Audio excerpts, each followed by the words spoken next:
Boa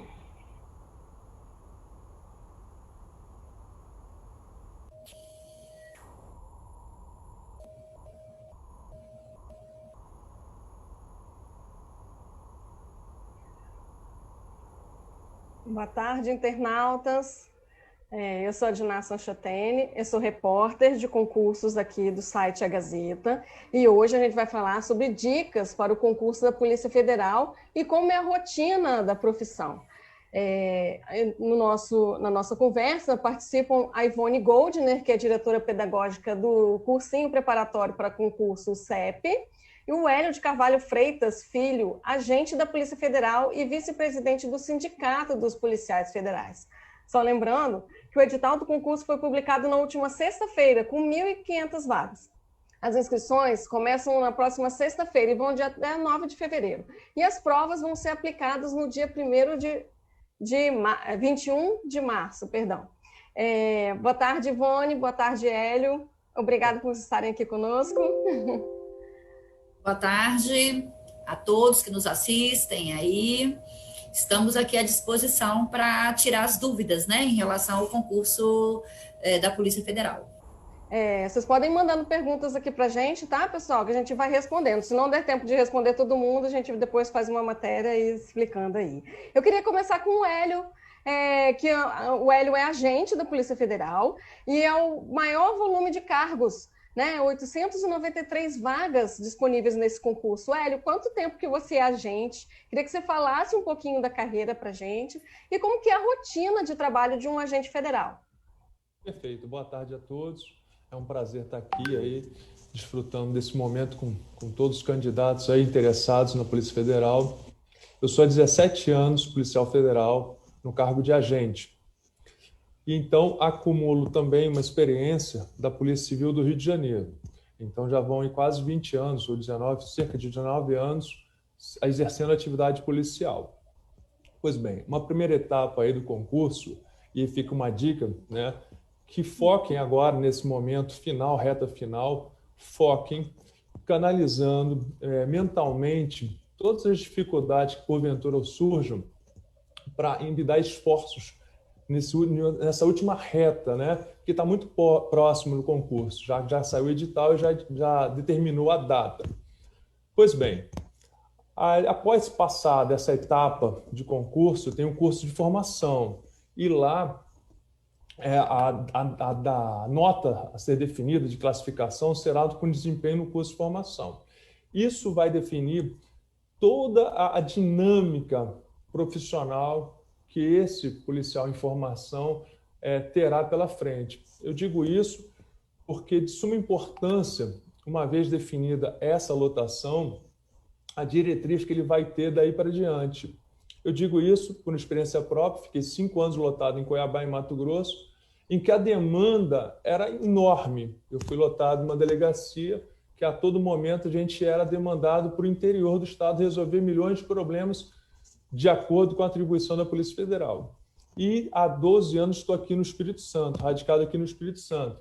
Então, a rotina de um agente de Polícia Federal é uma rotina, quando ele está, de fato, desempenhando atividade de fim investigativa, ela exige bastante dedicação e concentração, porque as investigações, a grosso modo, elas tendem a ser morosas e também, digamos, desafiadoras no que tange a resistência, a persistência no foco central da investigação. Ivone, eu queria te perguntar, falta um mês, praticamente, 2 meses, né? 60 dias para a prova. Dá tempo para se preparar para essa prova? Né? É um concurso muito aguardado, né? Pelo que você percebe aí com os candidatos. Na verdade, já há muitos candidatos vinham se preparando para o concurso, né?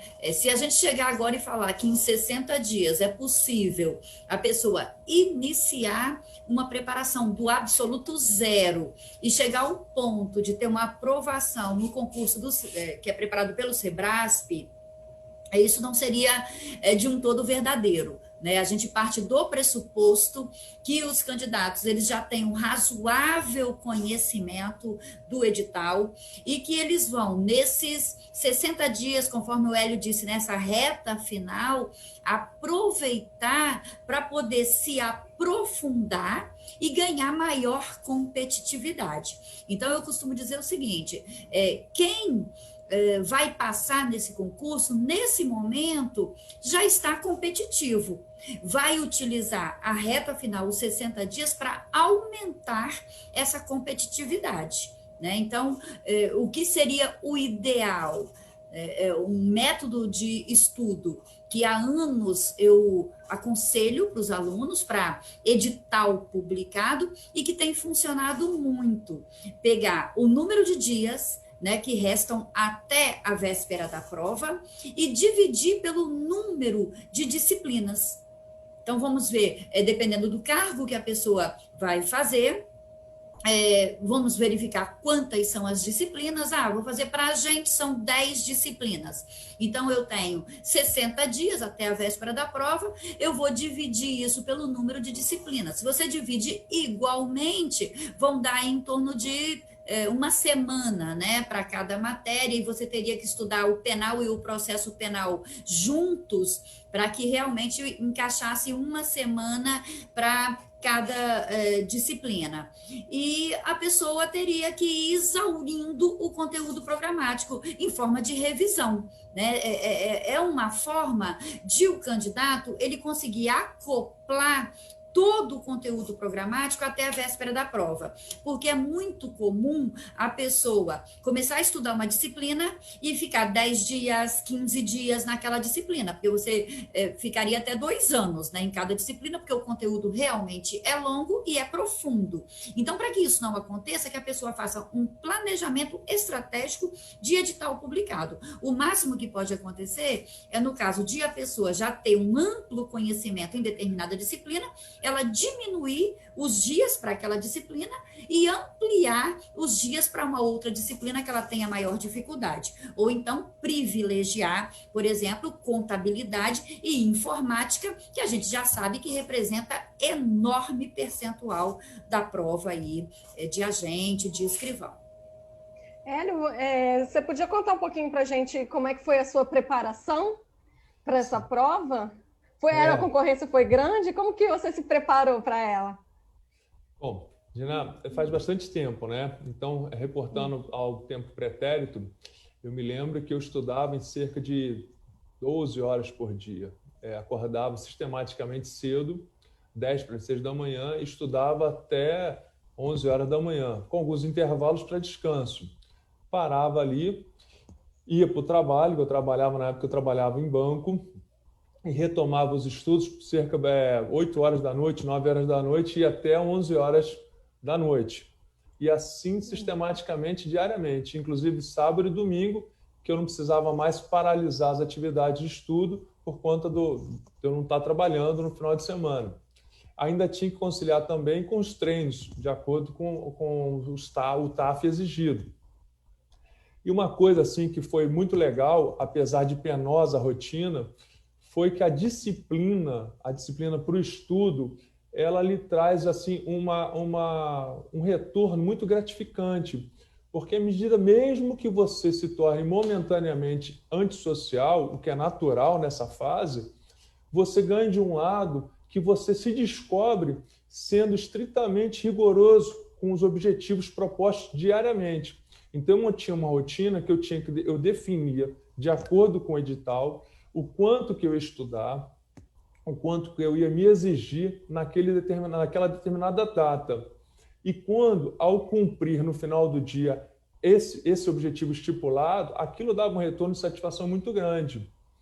Então, eu abri mão momentaneamente de festas, de encontros em família, e as pessoas ao redor, por mais que gostem de você e lhe amem, acabam sendo, de certa forma, sabotadores do bem, porque não compreendem que aquele momento exige esse tamanho de sacrifício. É a hora de dizer realmente não para algumas atividades não essenciais. Pode até dar uma esparecida, porque mentalmente é benéfico, mas são fugas pontuais só para arejar. Então, essa rotina de estudo é interessante por esse lado. Uhum. Ivone, a Graça Pirovani está nos perguntando até que idade a pessoa pode fazer o concurso. Ah, não tem idade máxima, né? Não Tem a tem, né? idade.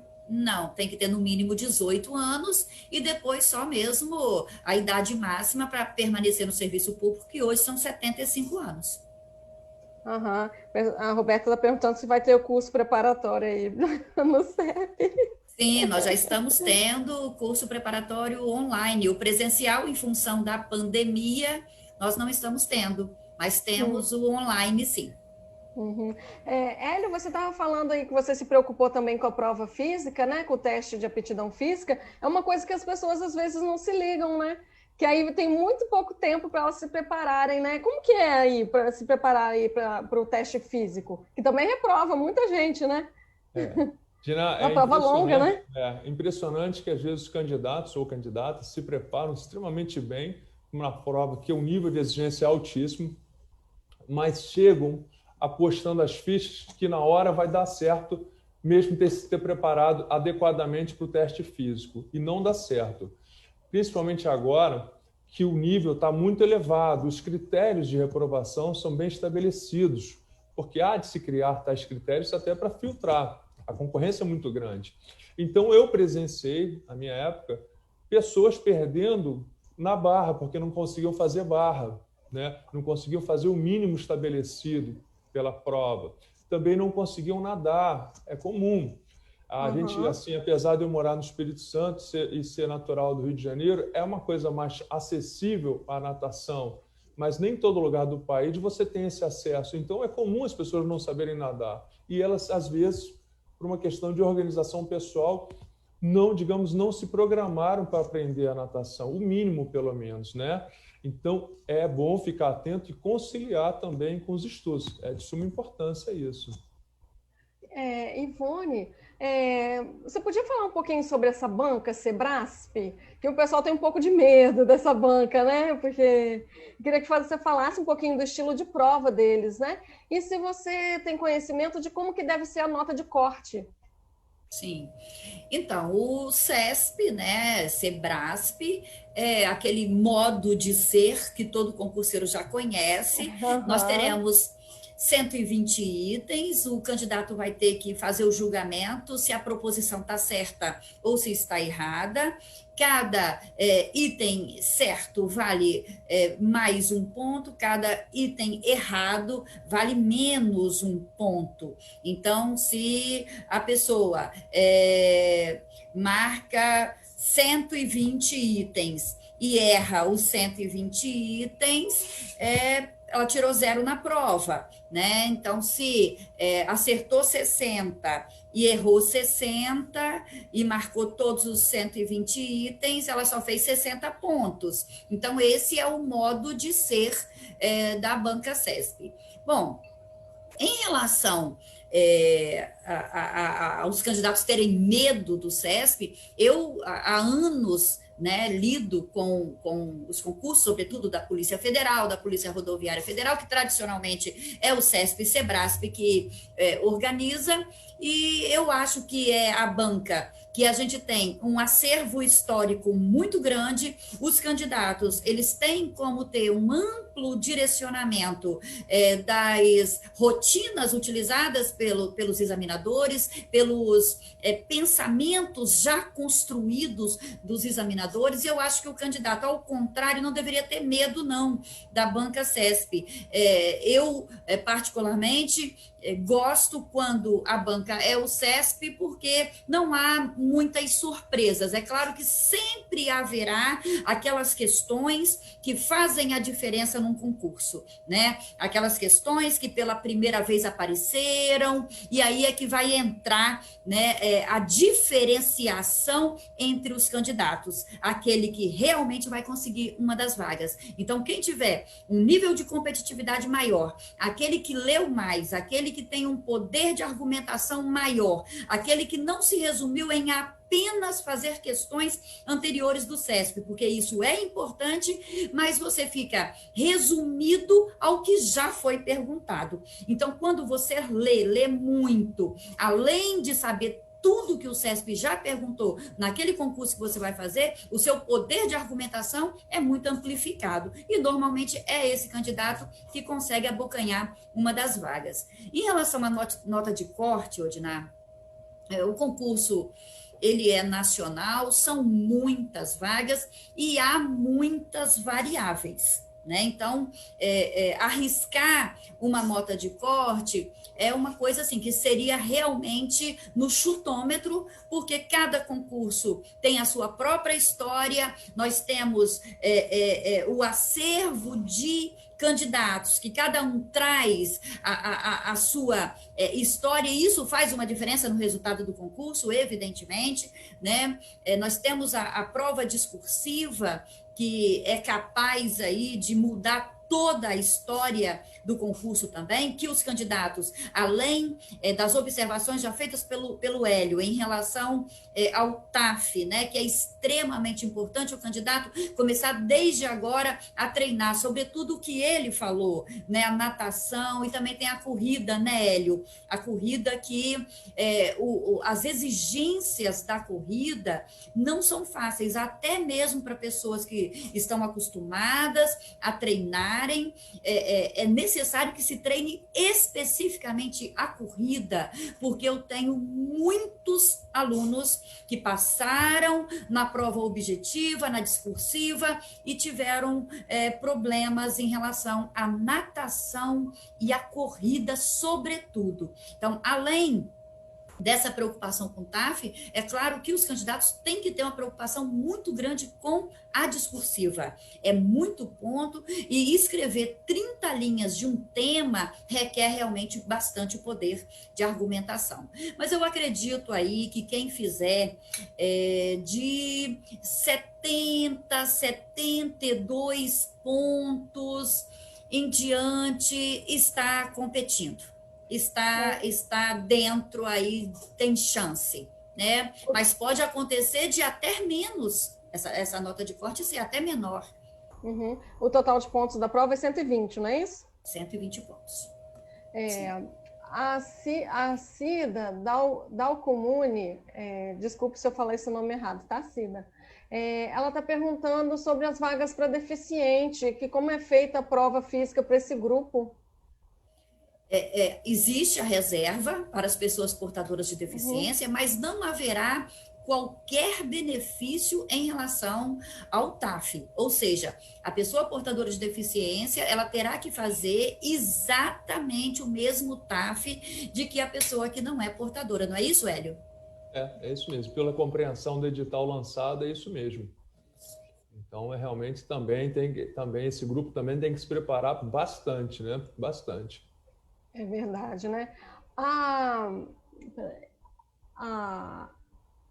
Sara está perguntando, a Sara Vale perguntou qual é a banca que vai aplicar a prova, é a Cibrasp, tá, Sara? E o Alexandre Oliveira está perguntando por que não tem vaga para perito nesse edital. Você saberia, Hélio? Sei sim. Com relação à não existência de vaga para perito, foi um pleito, inclusive, da Federação Nacional dos Policiais Federais, sigla FENAPEF, que pleiteou, junto à direção-geral, esse quantitativo de vagas. Só que não foi deferido nesse momento. E aí também não há uma previsão palpável, mas não é que não haja necessidade, há muita necessidade de todos os integrantes dos 5 cargos, né? Contudo, e aí é bom ressalvar que essa distribuição feita agora no edital, embora aquém do pleiteado por nós, aí na qualidade de representante sindical, ainda está aquém, porque nós pleiteávamos 2.000 vagas, mas de fato é um quantitativo bem expressivo e melhor distribuído. Afinal de contas, o número ideal proporcional a agentes e delegados, por exemplo, seria de 8 ou 9 para um delegado, um candidato delegado. Essa era uma proporção assim razoável. Então está tentando se corrigir aos poucos essa desproporcionalidade outrora existente.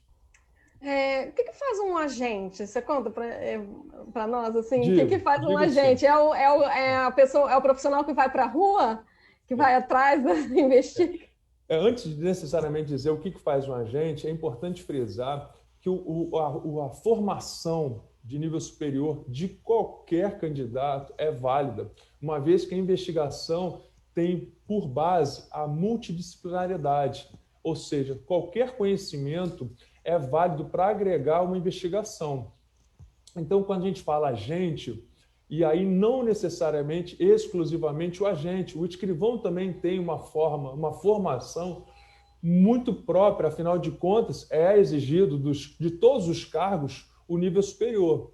Então, partindo desse patamar, eu, mesmo sendo agente, eu não exerço necessariamente com exclusividade o poder da investigação. Há colegas escrivães, assim como papiloscopistas, que também tocam grandes investigações com a capacidade igual. Agora, esse de ir para a rua, a Polícia Federal ela tem uma formatação que no passado dividia-se entre NA e NO. NA era o núcleo de análise e NO é o núcleo operacional.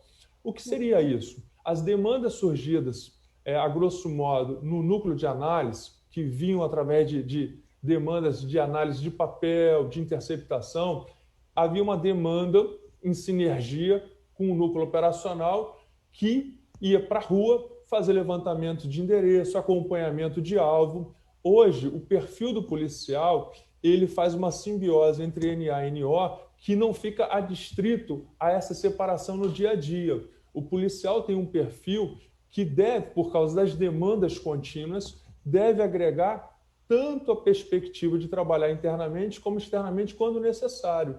Então, assim, eu vou para a rua? Sim, mas pontualmente.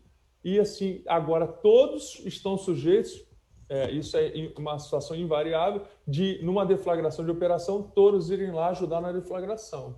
Aí sim que a gente usa aquela roupa ostensiva preta. Bom? Tem muita gente... a Polícia Federal recebeu grande destaque aí durante essas operações da Lava Jato, principalmente, né? Você acha que isso despertou o interesse das pessoas quererem entrar na Polícia Federal? Sem dúvida, né? A Operação Lava Jato virou o carro-chefe da Polícia Federal. Mas esse despertar, ele veio principalmente à medida que começou-se a exigir nível superior a partir de 96, com uma lei, e aí teve um concurso em 97, que houve naturalmente uma melhoria salarial. A gente sempre briga por melhorias, por melhores, né, condições de trabalho. Agora, esse despertar está sendo assim, cada vez maior, crescente, à medida que a Polícia Federal realmente começou a ter maior evidência na mídia por conta dessas grandes operações. Mas, de fato, a Operação Lava Jato é um grande chamariz para despertar esse público. O Leandro Ramos está perguntando, eu queria que a Ivone respondesse, nessa reta final, qual seria o conselho para uma boa reavaliação das disciplinas? Qual é a principal matéria desse concurso? Aqui tem mais pontos, né? Leandro Ramos perguntou, foi Ivone. Na minha avaliação, o candidato ele tem que se dedicar muito à informática e à contabilidade. Essas duas disciplinas, elas, como ocorreu no concurso anterior, elas farão total diferença no resultado do candidato. Todas as matérias são importantes, numa prova do CESP, o candidato ele tem que pontuar todas as matérias desde o dia que nasceu. Não gosto de raciocínio lógico, esqueça esse pensamento, você tem que gostar de raciocínio lógico matemático, você tem que gostar do português, você tem que gostar de todas as disciplinas que são exigidas para o cargo que você vai prestar o concurso. Agora, é lógico, o concurseiro ele tem que ser sagaz e tem que ser objetivo. A leitura contida do edital é extremamente importante. Eu costumo dizer que é o primeiro ponto do concurso, né? O camarada que não domina as regras, ele dificilmente vai ter um bom resultado no concurso. Então, em relação ao conteúdo programático, é extremamente importante que ele olhe os blocos, bloco 1, bloco 2, bloco 3, ele vai, com muita facilidade, verificar que o bloco de informática e contabilidade é um bloco que totalizam aí grande parte da pontuação da prova. Então, ele tem que se dedicar muito a essas matérias, sem se esquecer das demais. E para a discursiva, como que as pessoas se preparam? Isso aqui uma boa pontuação também, tem a prova discursiva, né, Ivone?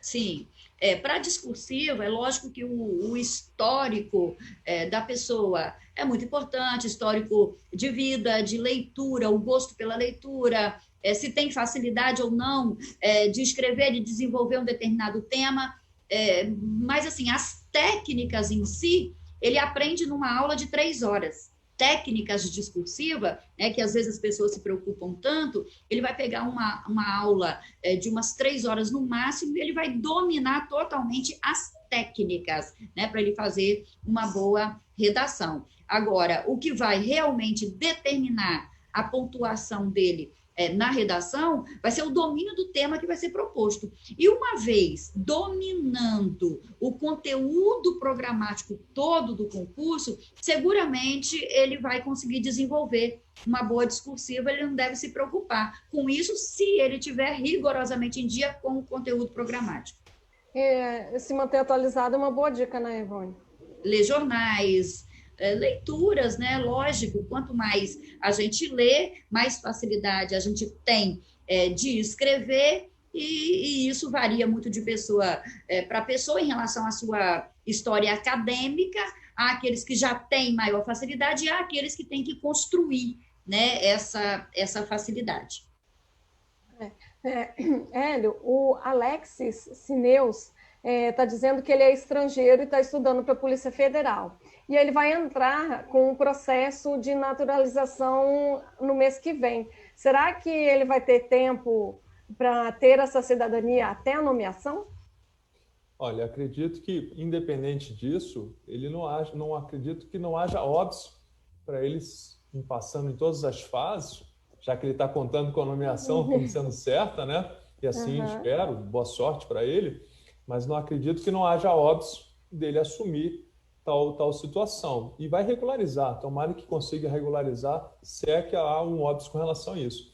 Agora, voltando ao gancho também, aproveitando, Dina, com relação aí a fazer uma parceria com a Ivone, é interessante que cada um tem sua motivação própria para passar para a Polícia Federal, quer seja status, estabilidade, salário, vocação.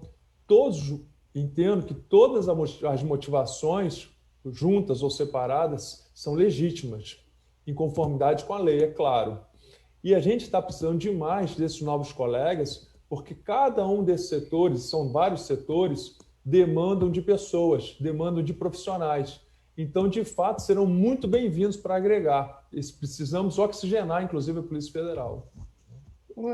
Você até estava falando aí dos novos colegas e tal, né? Todos têm muita importância, né? A gente vê a Polícia Federal trabalhando em aeroportos, na região de fronteira, em portos, né? E combatendo o crime organizado. É um papel muito importante que a Polícia Federal tem, né? Sem sombra de dúvida. Agora, a rigor, esses novos colegas, a princípio, serão lotados na região de fronteira. Há uma expectativa que, principalmente, eles vão para os estados da região norte do país e centro-oeste. Isso é muito comum. E não é, de forma alguma, digamos assim, um problema. Muito pelo contrário.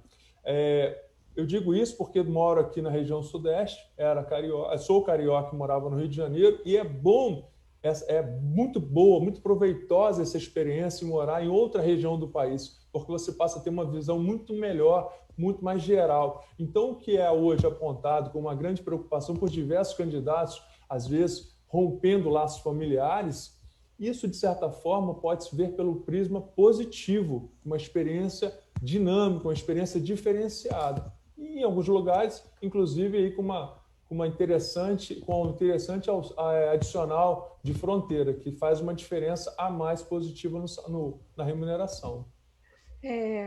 Acho que você também pode responder essa, Hélio. O Matheus Cabral nos pergunta quanto tempo a Polícia Federal demora para chamar depois da aprovação? Olha, na minha época demorou cerca de 1 ano e meio, porque foram muitas turmas, então realmente é segurar a ansiedade, pode ser que seja um prazo menor, Pode, inclusive, a Ivone saber de algum dado mais concreto com relação a isso, mas existe uma expectativa de ser, realmente, já que abriu um concurso, tende a ser chamado todos aqueles que estão dentro do número de vagas.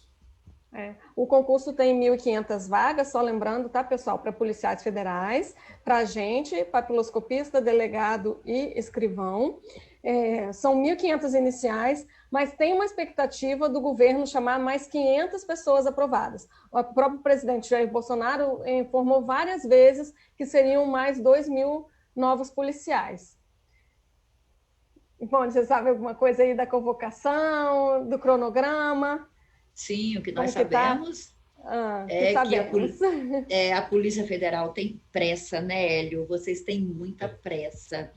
E a preocupação aí do candidato, eu acho que ele não deve se preocupar com o prazo para convocar, porque se a preocupação dele é demorar muito, eu acredito que dessa vez não vai demorar, não. Né, que nós teremos aí várias turmas e convocação o mais rápido possível. Assim que houver a conclusão das fases, já vai ter aí a convocação da primeira turma para o curso de formação. A Eliana Aparecida Nascimento pergunta até que idade pode participar. Eu acho que ela entrou um pouquinho depois que você respondeu. Não tem idade, viu, Eliana, para participar do concurso. Né? Hélio, o que a gente pode falar? O que você diria para quem quer ser um policial federal? Você falou de vários itens motivadores, né? Eu queria falar um pouquinho sobre essa vocação de ser um policial federal, que nem todo mundo tem, né? Tipo assim, igual, eu não teria para ser médica, por exemplo, né? Então, o que você poderia falar dessa vocação? Interessante. Assim, a verdade, como a gente tem um caráter multidisciplinar, nem todo mundo vai ter uma empatia pela atividade policial, propriamente. Né? Então, assim, mas dentro da própria Polícia Federal tem os diversos setores. Setores esses que têm um cunho mais administrativo, como passaporte, fiscalização da área privada, com relação à questão bancária. Quer dizer, dentro da Polícia Federal há uma dinâmica, num segundo momento, de se buscar a maior empatia.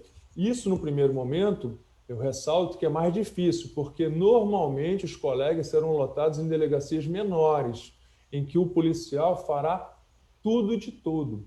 Então, assim, ele terá que ter um apanhado geral, por vezes. Aí sim, a gente volta a falar muito em trabalho de campo, porque determinados estados, pela própria desenho geográfico, demandará a presença desses policiais em diversas situações que você vai ter que se deslocar.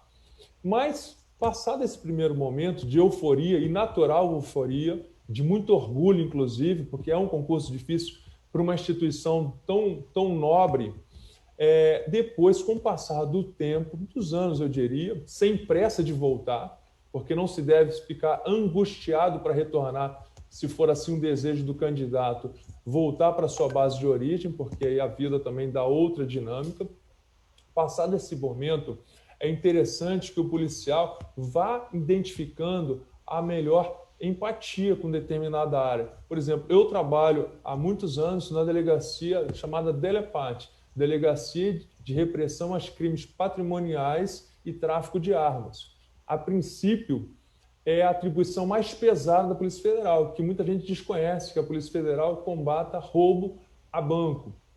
Ou seja, porque aqui no Espírito Santo, por exemplo, está, de certa forma, controlado esse tipo de crime. Mérito dos policiais federais, também em parceria, de fato, com policiais de outras instituições policiais, aqui a Polícia Militar e a Polícia Civil. Mas isso é comum também, os policiais federais, quando necessário, investigar e combater esse tipo de crime, o que causa espanto, inclusive, para aqueles candidatos que não têm propriamente um perfil nessa atividade. Não tem problema. Ele, apesar de ser um policial, na sua formação, na sua essência, poderá derivar para outros setores. O Júlio César Silva Júnior pergunta, acho que você também pode responder, Hélio, se vai haver vagas para nível médio. Isso é um pleito também da própria Federação Nacional de Policiais Federais para que se faça aí um concurso para o nível de apoio, o nível administrativo, extremamente necessário. Nós demandamos aí pelo menos 5.000 vagas. A princípio, vai ser liberada aí um quantitativo de 480 vagas, mas por hora também não tem previsão. Então está em aberto, mas é muito necessário, extremamente necessário. A Celina Soprani, não é uma pergunta, é apenas um comentário, mas eu vou ler mesmo assim. Ser um servidor não é fácil, exige muito esforço e dedicação, e os servidores concursados não merecem os ataques que têm sofrido. Às vezes é atacado, né? Né? Bastante, porque a gente traz uma pecha errada de que somos os vilões. E a gente tem que entender que o policial federal também é um servidor, essencialmente um servidor público. Então ele está ali para atender o público. Mas, às vezes, de acordo com a notícia, de acordo com a abordagem parcial, há um ataque desproporcional em relação ao servidor público, de forma geral. Ok. Bom, gente, a gente está aqui entrando na reta final aqui do nosso papo aqui com o Hélio e com a Ivone. O Hélio é agente da Polícia Federal e a Ivone é do curso preparatório CEP. Queria agradecer muito a atenção de vocês. Eu queria que você fizesse as considerações finais, Hélio, por favor. Bom, agradecer antes de mais nada essa oportunidade, esse bate-papo. Também dizer que, ainda que eu enfatize o quão orgulhoso sou de se pertencer à Polícia Federal, ser policial federal, principalmente no Brasil, ou ser policial propriamente dito, não é tarefa fácil. Traz bastante ônus, inclusive a gente tem uma necessidade de restauração interna da Polícia Federal para melhor aproveitar e reconhecer a competência e a experiência de policiais que hoje não estão sendo devidamente reconhecidos, ou seja, uma valorização interna necessária e urgente, quem sabe com uma lei orgânica que defina isso, e também mudar essa visão externa, que por muitas vezes é tão cruel com o policial lá na ponta. Para isso, eu enfatizo também a necessidade desse policial, numa situação fragilizada que se encontra, se filiar aos sindicatos das suas respectivas lotações, para dar um melhor amparo. Mas desejo, de qualquer forma, aí uma boa sorte a todos os candidatos. O Leandro está dizendo que a Polícia Federal é um exemplo de instituição e quem tem empatia ao serviço é que almeja, né, como meta superior. É uma honra e um serviço para o país. Ivone, eu queria que você fizesse um pouquinho as suas considerações finais aí de preparação para a gente encerrar. Sim, também é um prazer estar aqui com vocês dois e com toda a nossa audiência aí, né? Os concurseiros, eu gostaria de dizer o seguinte: eu sempre falo que a Polícia Federal, juntamente com a Receita Federal, seriam aí as elites do Poder Executivo. Então, concurseiro, você que tem nível superior, qualquer formação, porque exige-se direito apenas para delegado, mas para agente, para escrivão, para papilo, qualquer formação, aproveite essa grande oportunidade. Você não tem necessariamente que ter vocação, mas evidentemente que se você tem alguma prevenção em relação à carreira policial, então não invista, porque o concurso da Polícia Federal é um concurso que você tem que fazer um grande investimento pessoal, um concurso com várias etapas, um concurso bem realmente difícil. O Hélio é agente de Polícia Federal, ele já passou por tudo isso, e eu já acompanhei inúmeros alunos. Eu sou servidora pública federal também, mas eu sou do Poder Judiciário Federal e tenho o maior respeito pelos meus colegas servidores da Polícia Federal. A gente sabe a importância que eles têm, inclusive para nós que somos servidores de outros poderes. Então, eu falo sempre para o concurseiro, não precisa necessariamente ter vocação, porque muita coisa a gente aprende depois, né, Hélio? Mas existem pessoas que já têm uma restrição em relação à carreira policial, porque não se adapta, não tem tradição familiar, ou não tem nenhum exemplo de pessoa para que ela modele, né? Então, saiba que haverá inúmeras outras oportunidades em inúmeras outras áreas dentro da administração pública, federal, estadual, municipal. Mas para aqueles que não tem nenhuma restrição, embora não tenham uma vocação, aproveitem a oportunidade. Façam a inscrição, concorram ao concurso da Polícia Federal e aproveitem essa reta final, façam o que eu indiquei. Dividam os 60 dias pelo número de disciplinas do seu cargo e dê uma olhadela em todo o conteúdo programático que você vai aumentar bastante a sua competitividade. No mais, boa sorte para todos. Boa sorte para todo mundo. Agradeço mais uma vez a audiência de todo mundo. Agradeço também a presença da Ivone Goldner, que é diretora pedagógica do CEP, o cursinho preparatório, e do Hélio Carvalho Freitas Filho, agente da Polícia Federal e vice-presidente do Sindicato dos Policiais Federais do Espírito Santo. Obrigada, Hélio, obrigada, Ivone, obrigada, internauta. Vocês podem continuar mandando pergunta aí, que depois a gente vai responder e publicar uma matéria bem legal para vocês aí no site A Gazeta. Lembrando que todas as informações sobre o concurso da Polícia Federal e da Polícia Rodoviária Federal, que saiu hoje, já está disponível lá no nosso site, agazeta.com.br. Até a próxima. Boa tarde para todo mundo.